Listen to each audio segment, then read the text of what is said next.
My memory is just listening to the band because I was in the audience, and I was not that familiar with you, and then I heard you guys playing. I was like, oh my God, who is this? What is this? You know.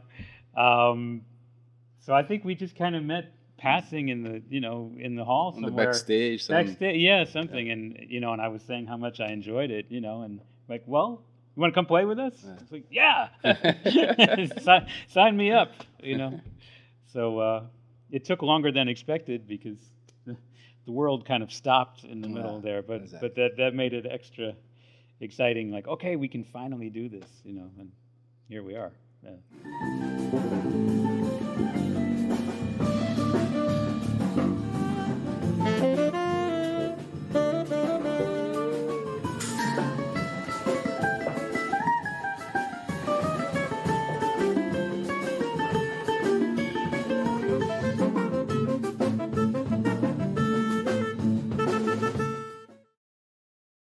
It's new. I can't remember ever playing with a mandolin player. I mean, it's because it's not an unusual instrument. You find it in the U.S., but not in jazz so much. I don't think I've ever played with the mandolin. So I was wondering about that myself. It seems to me it works very, very well. I mean, just the mix of everything, and there's so much jazz in the sound of the group as well. I don't know. It hasn't been an issue at all. Of course, the most important thing is not always the instrument, but the person playing the instrument. So that's what makes it work. O instrumento, o nome dele já diz, né? Ele é um instrumento, ele não é a música em si, né? Ele é o caminho, por onde a gente atravessa e chega na emoção da música. E eu acho que essa mistura da gente deu muito certo, porque o Chris, ele tem essa onda do solista, mas ao mesmo tempo ele está sempre também escutando e querendo. E é uma maneira também que eu gosto de tocar quando eu estou conhecendo um músico novo, é ouvir o que ele está tocando ali, tentar fazer alguma coisa para conversar, para criar uma conversação, né?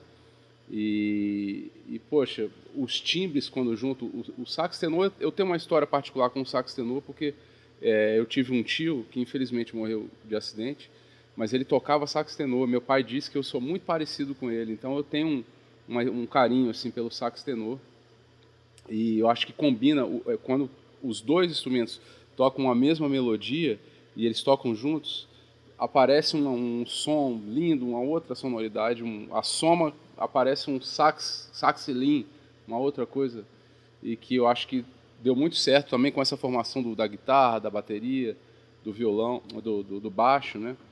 E, enfim, eu acho que, na verdade, a gente tem a conexão com a música, então o instrumento só nos ajuda a fechar essa conexão.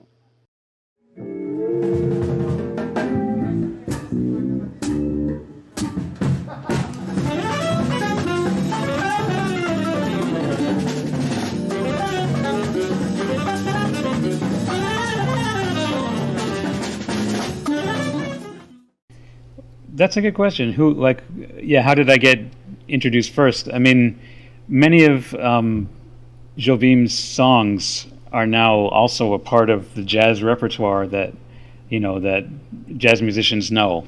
We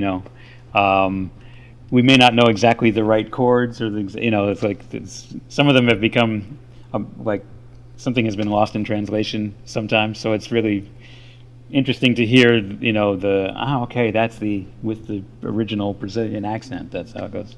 So I was familiar with, just the beautiful melodies and harmonies of that, But then a little later, I think, getting introduced to Milton Nascimento's music. Elis Regina, né? Elis Regina, definitely, yeah. I mean, first of all, from the record that she made with Antonio Carlos Jobim, and then her own records, But just over the years, and then after coming here, too, and having the chance to meet musicians and go, okay, you should check out this. You should check out this.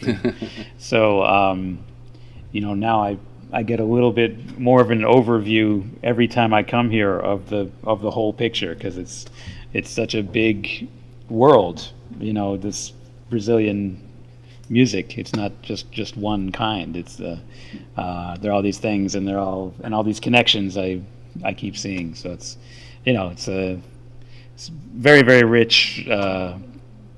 So much beauty that now I have in my head. It's great.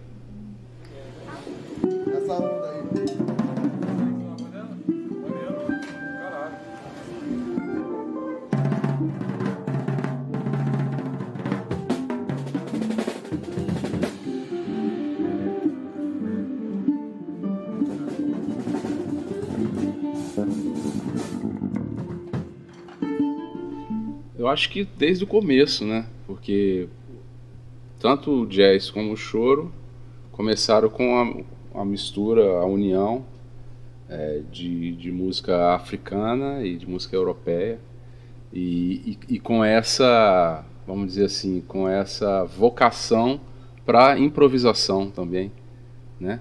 Então, acho que desde o começo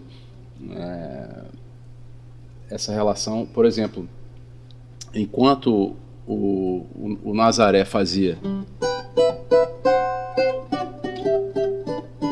aí tinha o Scott Joplin.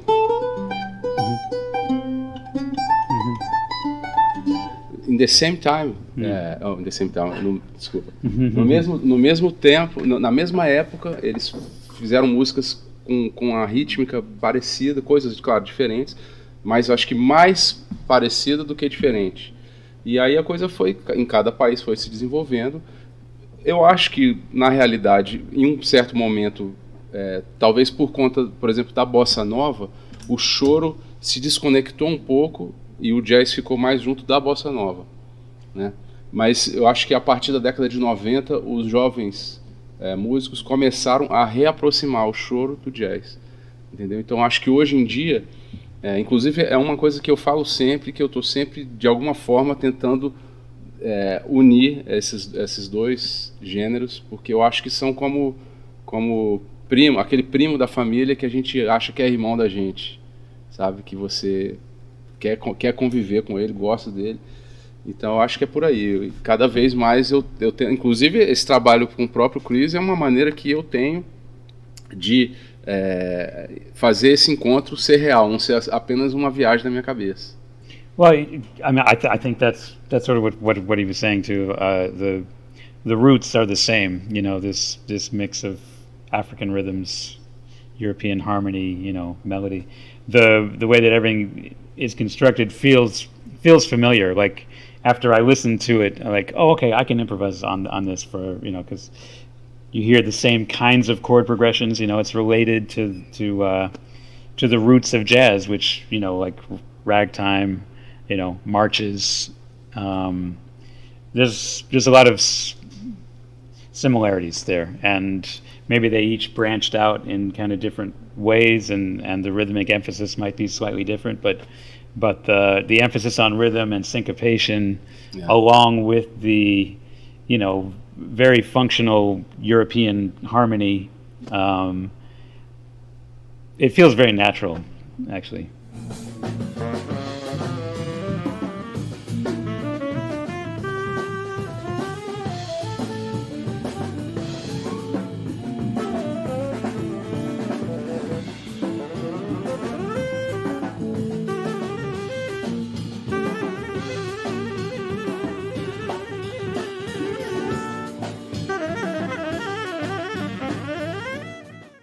Uma foi um vídeo collab na pandemia, todo dia um recomeço, exato. E o outro, ele participou do meu novo álbum, na faixa Afro Choro, fez um solo maravilhoso. E espero a gente, num futuro próximo, poder gravar um disco completo, a full album, very soon, I hope. Sounds like a good idea to me. Yeah. Sabe, o ano passado eu fiz uma música a cada dia. The last year I composed one song for each day. Ah, okay. E na semana do choro, on the Choro Week, a week of Choro, choros, eu compus uma para cada dia. 23 April. And the end is 3rd April, is the Jazz Day, the International Right, Jazz, International Jazz Jazz, Day. right. Então, do 23 ao 30, eu compus um choro por dia, né? E, então, foi um sentimento muito forte ali. Cada dia vi uma melodia, e o afrochoro foi uma delas, que eu fiz, assim, é afro, claro, por conta da parte rítmica, mas porque também ele tem uma célula da melodia que se repete, que é tum, ta, ta, ticaracupá, é isso. Toda a música tem isso, tum, ta, ta, ticaracupá, mas aí vai mudando, né? Então, para dar o sentido melódico, mântrico, como um mantra, né? Um mantra melódico. E aí a harmonia andando um pouco ali, mas sempre buscando aquele sentimento lá de dentro para expressar o máximo possível. E aí, quando a gente gravou, convidei o Chris para ele fazer um solo. Pô, o bicho arrasou. Botou para quebrar. I was in Brooklyn and I got it, and I was, oh, okay. Yeah, I mean, to me it sounds like, sometimes when I'm composing, I have the feeling there's some songs that really just take a lot of work, and you're editing, and and then there's some songs that seem to like just fall from the sky, and they're like, seems like, wow, like it was already written, but I just had to, for me that song sounds like one of those songs that it's like, it just can't, thank you. Yeah, exactly. So like it has this real natural flow to it, and every note just couldn't be anything different, so.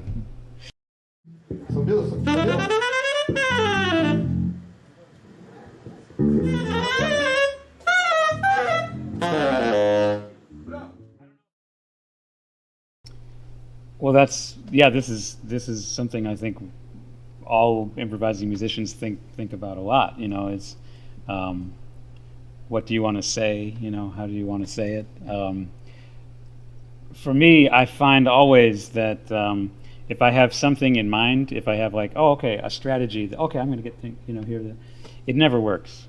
For me, it never works. I was like, I have the best idea. This is totally gonna, and then I get into it's like, no, that feels forced. Like it's, like it shouldn't go there. It needs to go here. So you always just have to be completely open as much as possible all the time, and and understand different ways of approaching maybe the same set of chords or the same, in many different ways, so that when you hear, it's going here, I can add this, then you just go immediately there, If you're thinking too much about anything, though, it just doesn't work. Eu acho que, assim, para improvisar, primeiro de tudo, a gente tem que saber qual o terreno que a gente está pisando. Ou seja, a gente precisa saber a música que está acontecendo, a harmonia da música que está acontecendo, né? Mas depois disso, claro, aí é mais ou menos o que o Chris falou, é seguir mais ou menos o que está acontecendo naquele momento. Ou seja, é uma espécie também de plenitude do ser, de você ser, né? Você não está nem lá na frente, porque não tem como a gente viver antecipado, e também o que está para trás já passou. Então é uma questão de você estar com o pé no chão e conectado com aquilo que está acontecendo exatamente naquele momento. Então pode ser uma pessoa que estava bocejando ali na plateia, pode ser alguém que estava sorrindo na plateia, pode ser algum sentimento que você está com alguma saudade, ou com uma chateação com uma questão até política, enfim, qualquer coisa que te faça agir, que te empurre, que te bote para frente para interpretar aquilo através de melodias, né? E finalmente saber escutar os companheiros, né? Porque um solo nunca é solo só seu, é seu e dos outros, né? É uma soma, né? E quando a gente entende isso, aí o seu solo fica melhor e o dos outros também fica melhor. Yeah, well, it's about listening. I mean, this is the thing. I think being a great musician in general is, at least as much about listening as it is actually playing. Or maybe, you also need to listen to what you're doing, in the way that it fits into everything else, which is what Hamilton has, that's what really makes it work.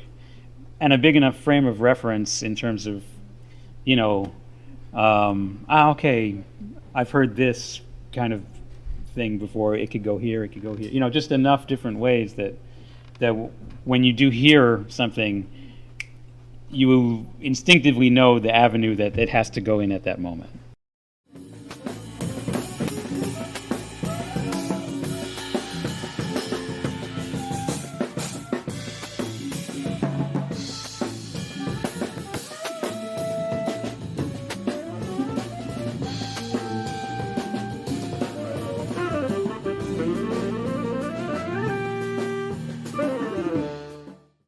I mean, there's a kind of a general framework, you know, that we're, you know, kind of a recipe, you know, like, okay, well, maybe this person will play first, this person will, you know, but as far as exactly maybe the length of it or how it will, you know, the rising and falling of the energy, you know, like, will it be loud, will it be soft? You just kind of feel it out. You know, if you have musicians that are on this level, I mean, then the best concert is going to be when everyone has a chance to express what they do. I mean, it's just going to, it's like everybody wins, you know, by having a chance to actually show who they are, you know. It just makes everything stronger. Essa questão do balance e da participação de cada músico é também de uma tradição do jazz, né, e da música instrumental, que é diferente de outros tipos de música, onde tem um solista ou um cantor e todo mundo acompanhando. Esse é um tipo de grupo em que todos são solistas, né? Então, dentro disso, a gente tenta fazer um equilíbrio para que o show fique completo e cada um consiga se expressar. Então tem a ver com o que cada um de nós coloca, mas também tem a ver com uma tradição dessa música que a gente toca.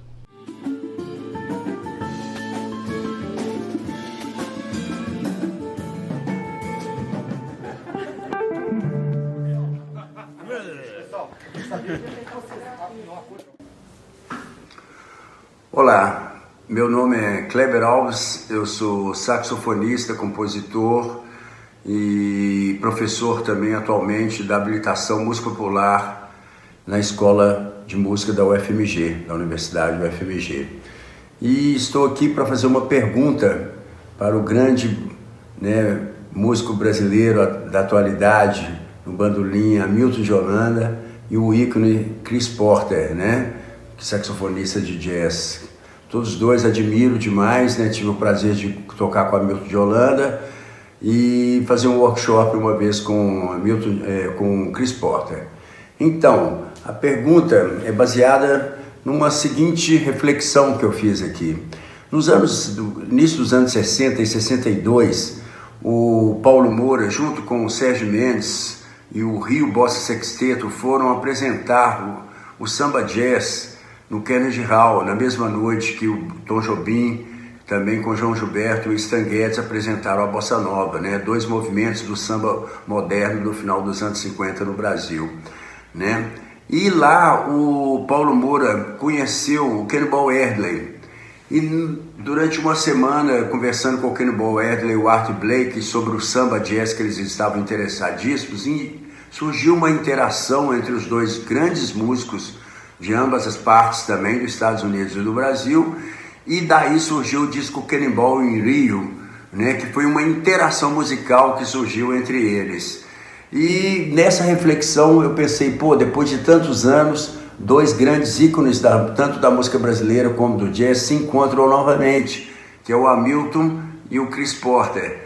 E nessa, né, vocês estão tocando juntos e se fazendo uma interação musical, que a coisa mais importante da música é a performance, né? Essa interação musical. E eu gostaria muito de saber, de ambas as partes, o que essa interação de duas culturas diferentes que estão encontrando agora, o que isso trouxe para ambos, né? Tanto para o Hamilton de Holanda, com a visão dele dessa interação musical com Chris Porter, né? Com essa troca de culturas, e ao contrário, o que o Chris Porter também sente dessa interação com o quarteto da Hamilton de Holanda. É isso aí, gente. Obrigado, um abraço e tudo de bom. Stan Getz, João Gilberto. Yeah, right. I mean, that's the first thing that comes to Jobim, mind. Sinatra. Yeah. Eu particularmente sou apaixonado pela música em geral, né? Eu gosto de música. Eu sou brasileiro, toco choro, nasci no choro, mas eu gosto de música. Então, por exemplo, quando eu estou com o Chris, eu quero aprender o máximo que eu puder aprender da música dele. Ao mesmo tempo, eu quero mostrar o máximo que eu puder da minha música para ele. Então, eu acho que o que acontece, quando eu aprendo muito do dele, eu reforço quem eu sou. Ao contrário do que acho que já vi gente falar, não, eu não gosto de ouvir aquilo para não me influenciar. Para mim é o contrário, eu quero ouvir, me influenciar e daí dar a minha versão daquilo. Então eu consigo... E eu acho que o sucesso dessas parcerias vem daí, vem de uma admiração mútua e essa vontade de, ao mesmo tempo, aprender e ensinar também. Acho que é um pouco isso. I mean, I think one other reason that Brazilian music has integrated so successfully with jazz is that there were people like, I mean, Jobim obviously, but this songwriting tradition, it's not just like a rhythm and a dance, but also the very sophisticated songwriting, like in America, we had George Gershwin and Jerome Kern. We have these standards. There's a level of songwriting here that's another thing that kind of helped it come together, especially in the '60s, and beyond that, from what I know. Oi, Cris. Enéas Xavier aqui. Saudades de você. E diz pra gente qual foi o estilo musical, sem ser o jazz, que mais te influenciou nas composições e no seu jeito de tocar. Abraço. Thank you. I kind of discovered music through my family's record collection. No one in my family is a musician, but they had a good record collection and a very wide variety of music. And as a very young child, like 3, 4, I mean, I was always, whenever there was a piano around or a guitar, I'd always try and figure out how to play it. But they had records, and I never knew what anything was. I would just look at the cover. Oh, that looks kind of cool. And they had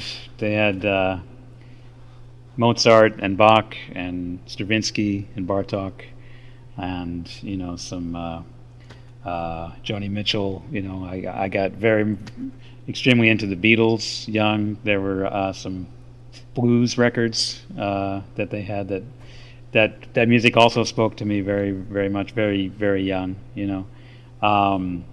and other stuff too. I mean, like a record of gamelan music from Bali, and just various things, and then a handful of jazz records. So that's sort of how I discovered jazz. But at the beginning, maybe I didn't even know, this is this genre, and it's from this place, and this is from this genre, and this is from this place. I was just, it's just music, which is how I'm still trying to. I mean, now of course it's very interesting to see how things come from different places and the influences, while also keeping in mind that the idea of a genre,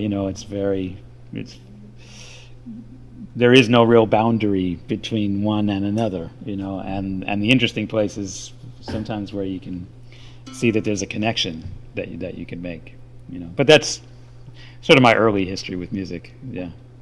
Quando a gente fala sobre música instrumental brasileira, a gente lembra de inúmeras expressões culturais e tradições musicais que eu acho que influenciam de uma forma direta ou indireta o nosso fazer musical, né? E eu acho que, às vezes, nós músicos não temos tanta consciência dessa relação, né? Muitas vezes a gente não tem tanta consciência dessa relação. E acho também que hoje a gente vive recebendo uma quantidade tão grande de informação de tantas fontes, né? Que corre o risco das coisas se tornarem mais superficiais. e isso refletir no aprendizado e na prática musical mesmo. Então eu queria saber como vocês enxergam, né, essa ponte entre a tradição e a inovação e como vocês lidaram com isso ao longo da sua carreira, né, na sua música. E se vocês têm algum conselho para os jovens músicos e musicistas para desenvolverem um trabalho autêntico, mas sem se esvaziar, né, dos fundamentos. That's a good question. É. Pode fazer uma tese de mestrado, de doutorado. I mean, I guess I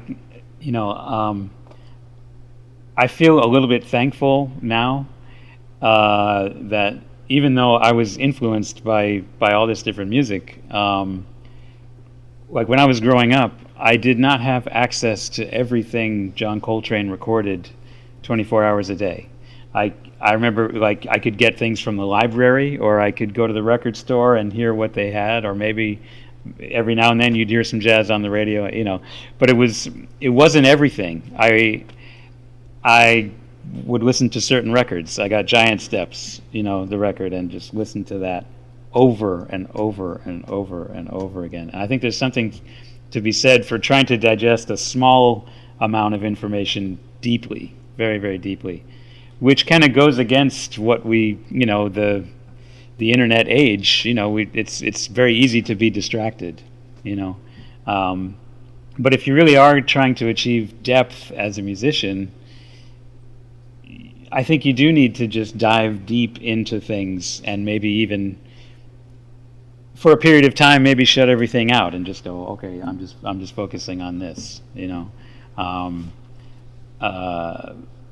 It's not easy.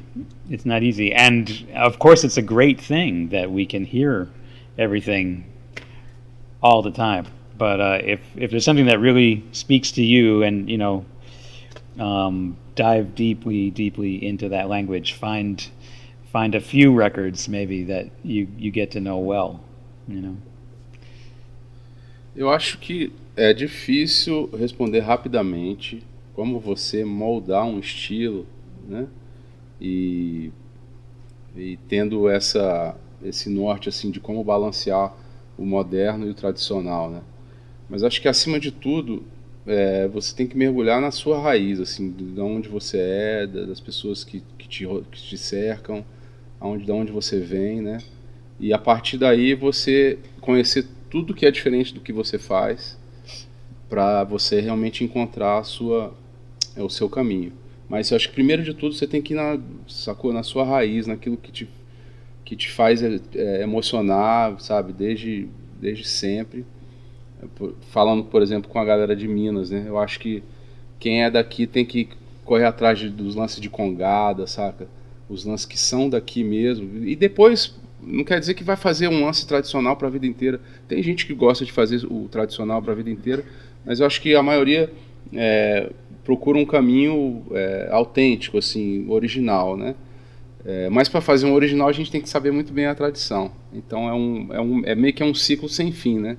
Quanto mais você quer ser original, mais você tem que saber a tradição.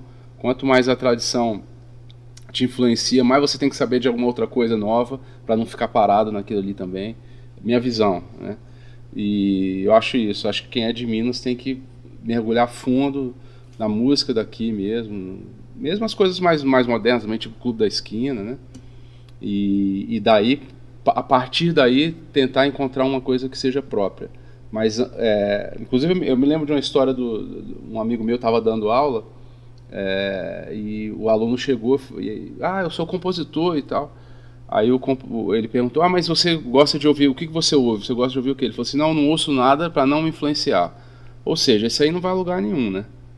Então, o que eu quero dizer é que quanto mais você tiver a oportunidade de conhecer aquilo que faz parte da raiz do seu lugar, e hoje em dia, por conta da internet, você conhecer coisas do mundo também que possam, de alguma maneira, dialogar com a sua raiz, eu acho que esse caminho vai se tornando mais fácil. Yeah, the more you really understand where it comes from, then the decisions you make, the musical decisions you make are coming from a deeper place, a deeper recognition, I think.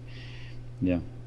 Yeah, knowing this older music, I mean, within the jazz tradition, I feel, if you really can play bebop, you can play anything, Yeah.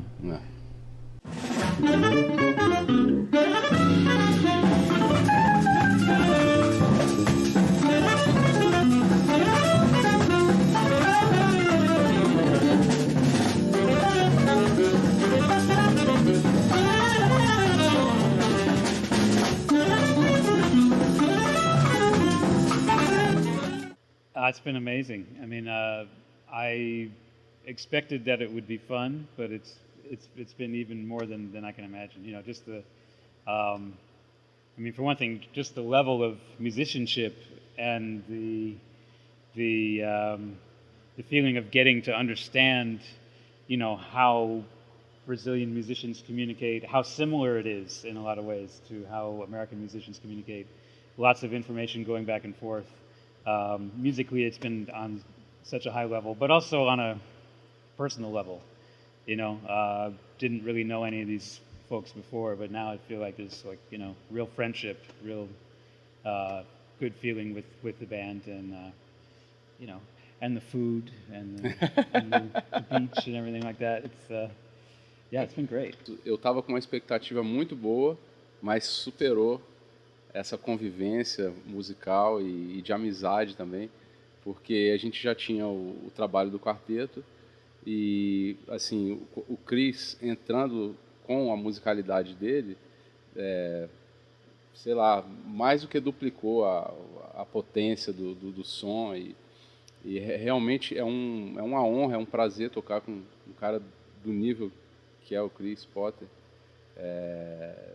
sabe? Os solos que ele faz e a convivência. Na verdade, a música é maravilhosa, mas a convivência também é maravilhosa. O Chris é um cara doce e amoroso também, sabe? Então está sendo uma turnê muito boa.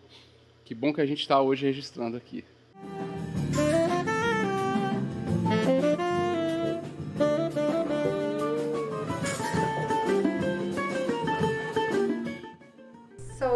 Guys, I want to thank you. Obrigada, Hamilton. Thank you, Chris. Thank you. Thank you. Obrigado. Obrigadinho.